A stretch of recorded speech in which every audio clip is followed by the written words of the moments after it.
Mesdames, Messieurs, bonjour et bienvenue sur notre chaîne YouTube. Ici nous vous donnons la clé, alors si vous êtes nouveau, abonnez-vous et cliquez sur la cloche de notification pour ne plus rien manquer. Cela fait, on peut commencer. Alassane Ouattara, à quoi joue le vieux d'Abidjan? Des tentatives avortées à sauver le régime d'Ibeka en 2020, à l'affect des mercenaires en passant par l'hébergement des opposants et autres fuyards maliens à son activisme contre le Mali au sein de la CEDEAO. Le président ivoirien Alassane Ouattara n'a cessé de poser des actes inamicaux et subversifs contre notre pays. Alassane Ouattara n'a jamais accepté la chute d'Ibeka. Il a donc utilisé tous les moyens en sa possession pour faire échec à la transition en cours. Embargo, fermeture des frontières, financement des groupes hostiles à la transition, etc. Il continue encore avec cette énième tentative de déstabilisation. L'audace des Maliens à débarquer son acolyte Ibeka lui est restée en travers de la gorge. Contre le peuple malien, Alassane Ouattara a gardé une dent tenace. L'hostilité de Alassane Ouattara remonte dès les manifestations monstres du M5 RFP en juillet 2020. Depuis ce moment, sous l'impulsion d'Alassane Ouattara, la CEDEAO n'avait cessé de brandir la menace des sanctions contre les dirigeants du mouvement qui exigeaient le départ d'Ibeka. Le président Ouattara a en effet tout tenté pour torpiller le mouvement, en vain.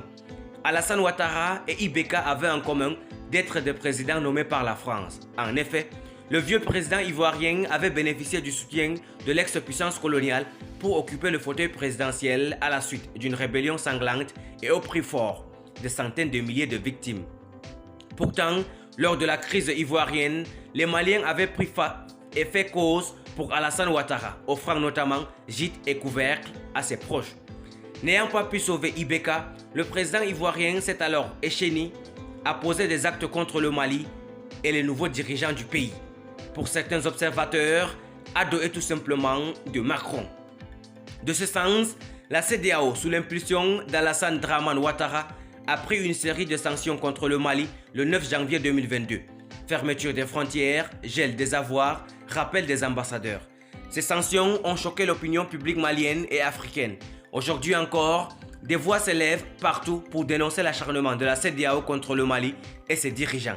Ces sanctions sont finalement levées le 3 juillet 2022. Autre acte posé par Ado, l'accueil et l'hébergement à Abidjan de plusieurs personnalités politiques maliennes en délicatesse avec le pouvoir, sinon la justice malienne. Il s'agit notamment de Karim Keïta, ancien député, fils de l'ancien président Ibrahim Boubacar Keïta. Ce dernier fait pourtant l'objet d'un mandat d'arrêt international, car soupçonné d'être impliqué dans la disparition du journaliste Birama Touré.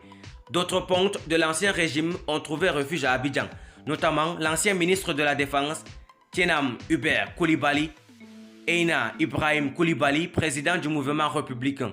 Ce dernier s'est autoproclamé président de la transition depuis Abidjan en mars 2002.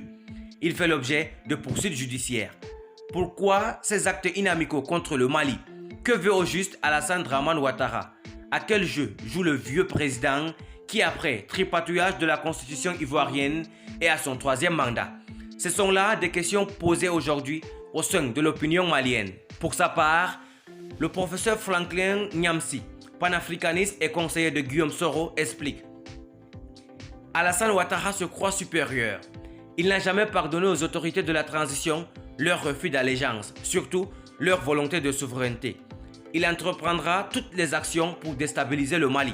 Le professeur Nyamsi ajoute: l'histoire de 49 mercenaires révèle la vraie face de Ouattara, un dirigeant à la solde des impérialistes.